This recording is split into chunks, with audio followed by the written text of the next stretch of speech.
L'Ukraine deviendra membre de l'Alliance Atlantique sans avoir recours à un plan d'action pour l'adhésion. C'est ce qu'a annoncé ce mardi le secrétaire général de l'OTAN, Jens Stoltenberg. Les dirigeants des pays membres de l'organisation réunis en sommet à Vilnius vont envoyer un message clair et positif à l'Ukraine dans la perspective d'une prochaine adhésion. Sofiane Baroudi. Le sommet baltique de l'Alliance Atlantique s'est ouvert dans la capitale lituanienne Vilnius. Le principal objet de ce sommet, qui se déroule dans la conjoncture d'un conflit de haute intensité, est le débat clivant autour de l'adhésion de l'Ukraine à l'OTAN. L'Ukraine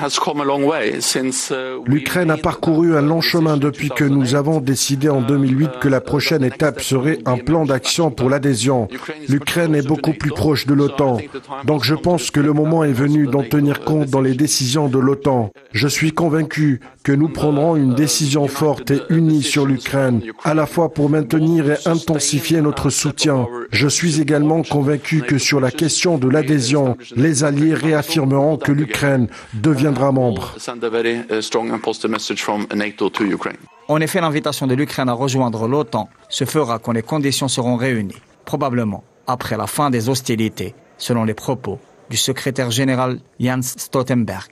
Les observateurs indiquent l'impossibilité d'intégrer un pays en guerre à cause de l'article 5 de l'Alliance, impliquant une co-belligérance de facto dans le conflit. Toutefois, un clivage profond se ressent entre les pays membres de l'Alliance désirant renforcer le flanc oriental de celle-ci avec une possibilité de confrontation directe avec la Russie et ceux qui refusent une extension si périlleuse. Le président ukrainien Volodymyr Zelensky a dénoncé ce qu'il a qualifié d'indécision et de faiblesse de l'OTAN face à la Russie. Pour rappel, Zelensky avait exigé des signaux forts autour de l'adhésion de son pays à l'OTAN. Kiev demande un calendrier précis et un plus grand soutien des alliés occidentaux à la contre-offensive ukrainienne en cours sur le front, confrontée à une défense russe acharnée avec des pertes conséquentes pour les assaillants. À ce propos, le président français Emmanuel Macron a annoncé à Vilnius que son pays avait livré à l'Ukraine des missiles de croisière longue portée de haute précision de type Scalp.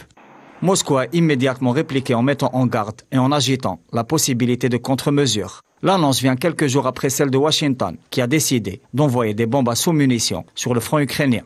Cette décision entretient une vive polémique. Pour rappel, ce type de munitions est prohibé par la Convention d'Oslo.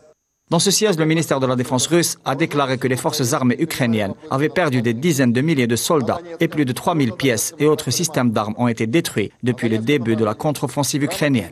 Il a également annoncé que durant les dernières 48 heures, 3 chars d'assaut Léopard allemands et 6 blindés Bradley américains auraient été détruits alors que l'armée russe mène une contre-offensive d'ampleur sur l'axe Krasny Liman et que les combats continuent de faire rage tout au long de la ligne de front.